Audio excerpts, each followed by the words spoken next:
Today we're going to walk you through a practical, hands-on approach to implementing the risk management strategy category inside the govern function of NIST CSF 2.0. That category is labeled GV.RM, and it sits at the very foundation of how an organization decides what cybersecurity risk it's willing to accept, how it will manage that risk, and how those decisions get communicated and used across the business. We'll go through all 7 subcategories of risk management strategy. If you haven't seen my introductory video that orients you to the structure of these subcategories, you can go ahead and find it in my channel playlist. Or if this works, you should be able to see a clickable video on top of this image right now. I'll put it here. I'm still learning the bells and whistles of YouTube editing, so bear with me. Anyway, let's get started. Here are the 7 subcategories we'll be walking through together through the lens of our fictional Irish pub business that we created in Lesson 1. GV.RM 01. Establishing risk management objectives that leadership actually agrees on. GV.RM 02. Defining and maintaining risk appetite and risk tolerance statements. GV.RM 03. Integrating cybersecurity risk into your broader enterprise risk management processes. GV.RM 04. Setting clear strategic direction for how you will respond to risk. GV.RM 05. Building communication channels for cybersecurity risks, including those that come from suppliers and third parties. GV.RM 06. Creating a standardized way to calculate, document, categorize, and prioritize those risks. GV.RM 07.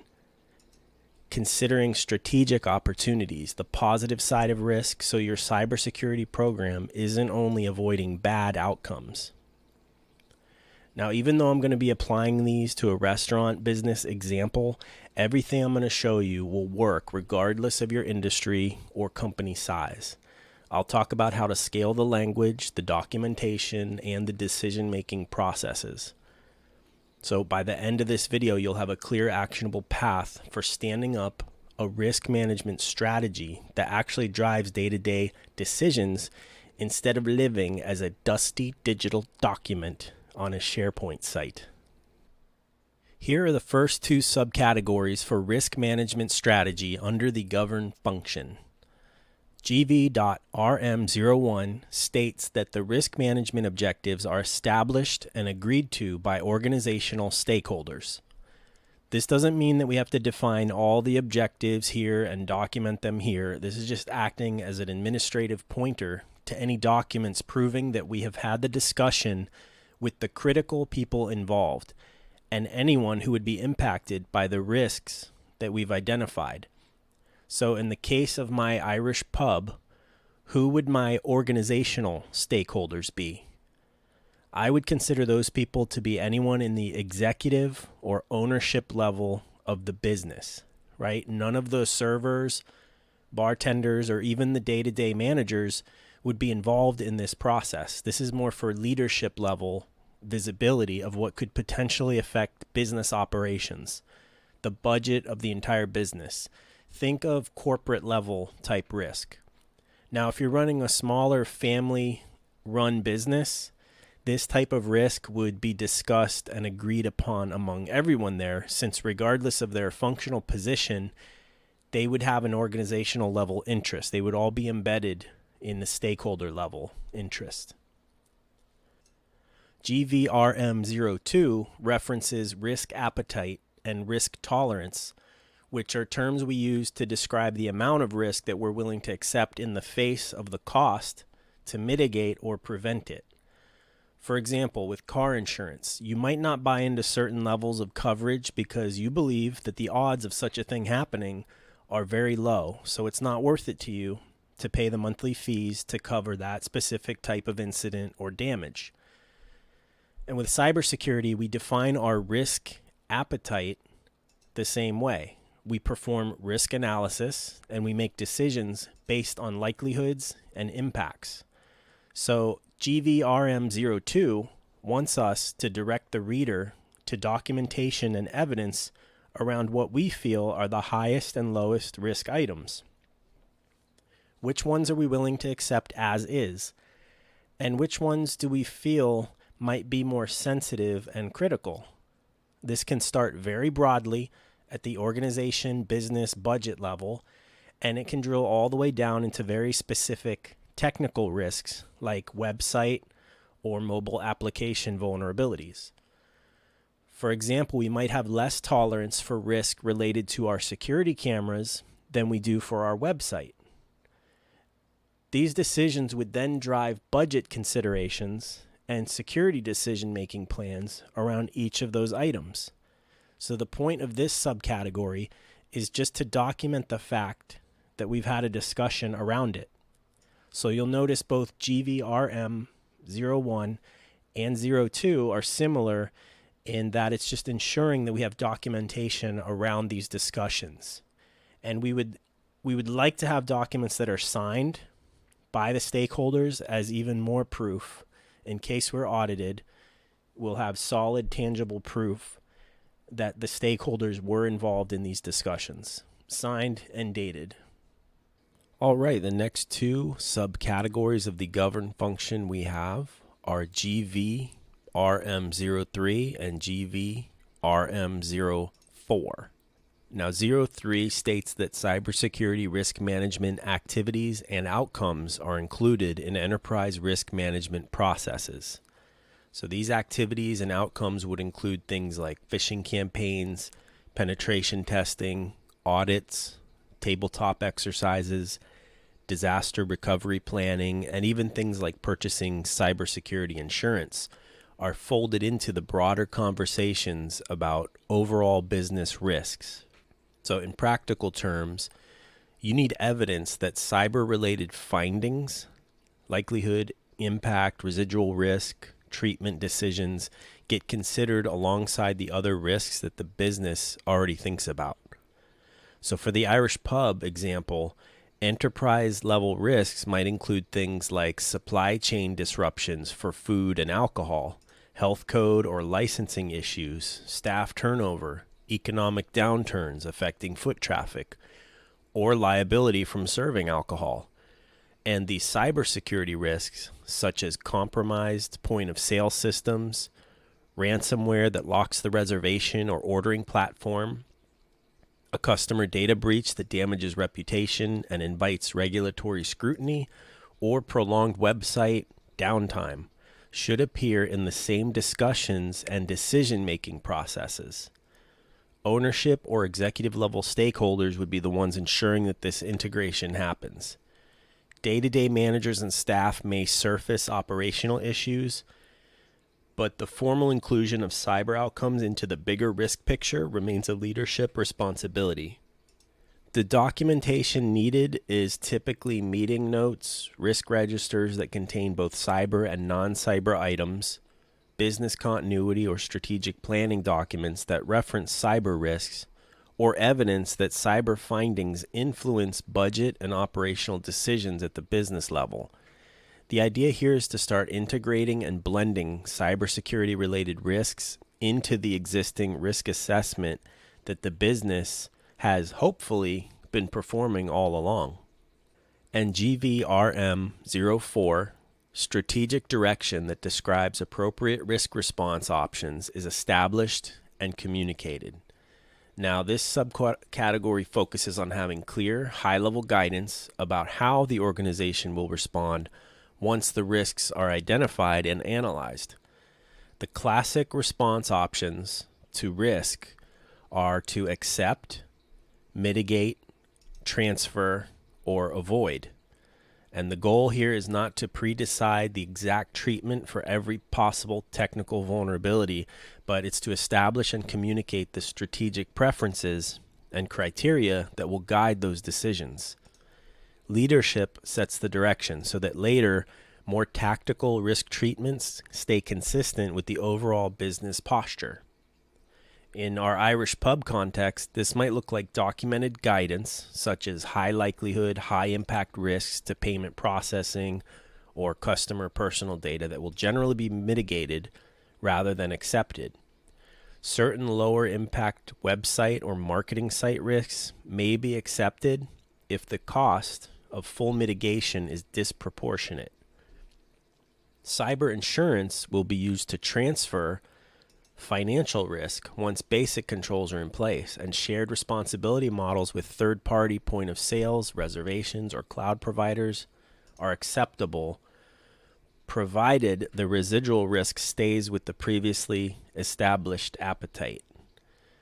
The evidence is usually a short strategy statement, risk response criteria, insurance decisions, or meeting records showing that leadership has agreed on these preferences and that they've been communicated to anyone who will later make or recommend specific security investments.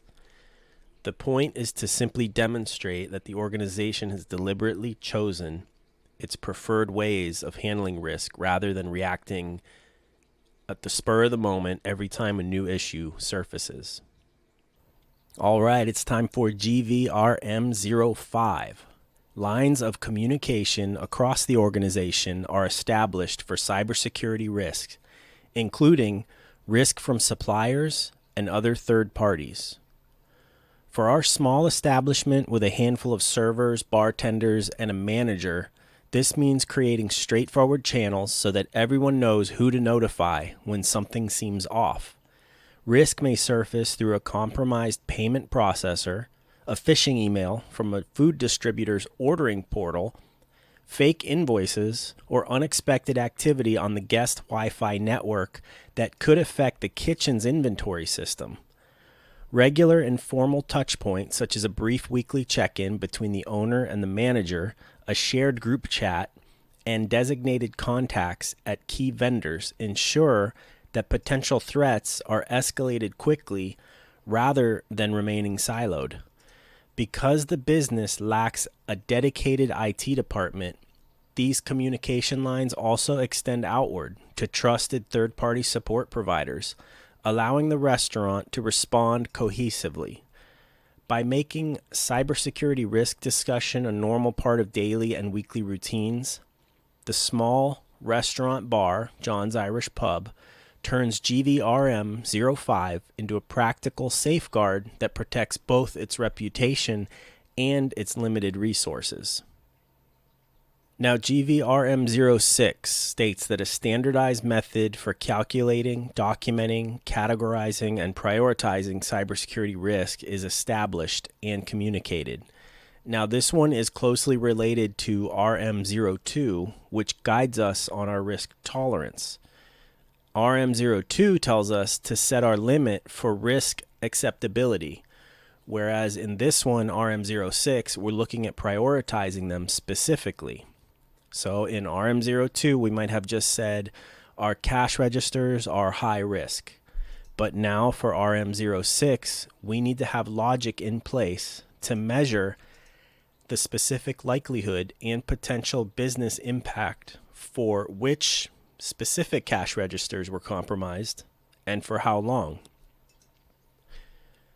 Occasional phishing emails from suppliers might be ranked as medium risk and guest Wi-Fi as even lower risk. Each identified risk is documented with a brief description, an assigned category, and a priority score so that decisions remain consistent rather than ad hoc or on the fly. The same method is explained to servers and bartenders during briefings and shared with key third-party vendors when their systems intersect with the restaurant's operations. By applying this uniform approach, the business focuses scarce time and resources on the most significant cybersecurity concerns first, improving resilience without requiring complex tools or specialized expertise.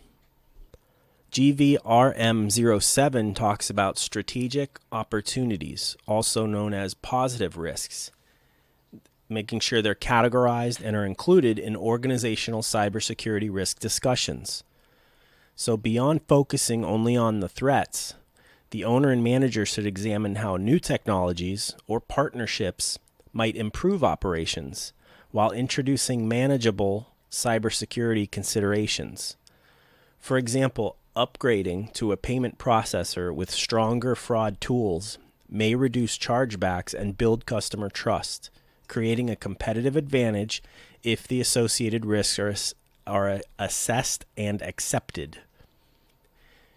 Even expanding the guest Wi-Fi with better network segmentation can enhance the dining experience while limiting exposure of internal systems.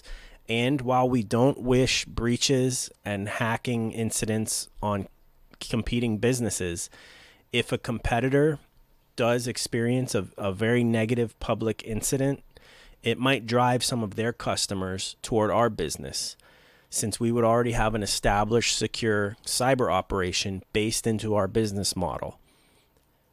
And I would recommend reaching out to assist even your competitors during their cyber breach. If you have information or strengths that they could benefit from, it doesn't take money out of your pocket to be a decent person most of the time. And if and when you ever get breached, you'd want everyone helping you too, and not just turning their backs on you. So please be nice to each other in the cyber world.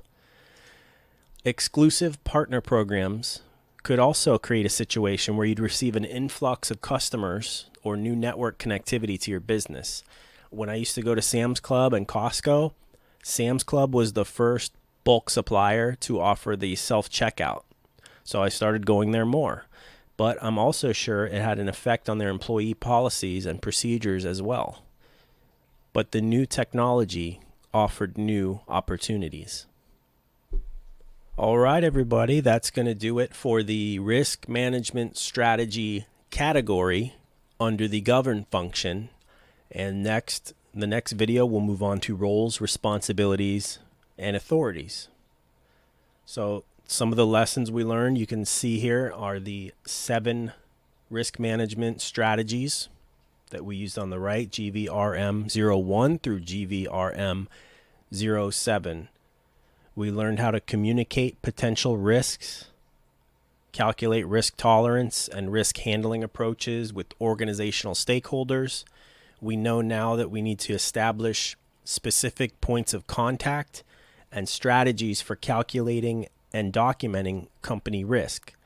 So the idea for this is to integrate and blend cybersecurity risks and processes into existing business risk analysis processes, because as an Irish pub, I would already have some type of risk assessments in place, whether it be for health reasons, health inspections, or physical safety, right? Sprinkler systems, fire extinguishers, whatever physical risks I already have for that restaurant, we're going to look at cyber risks now, and we're going to blend those in.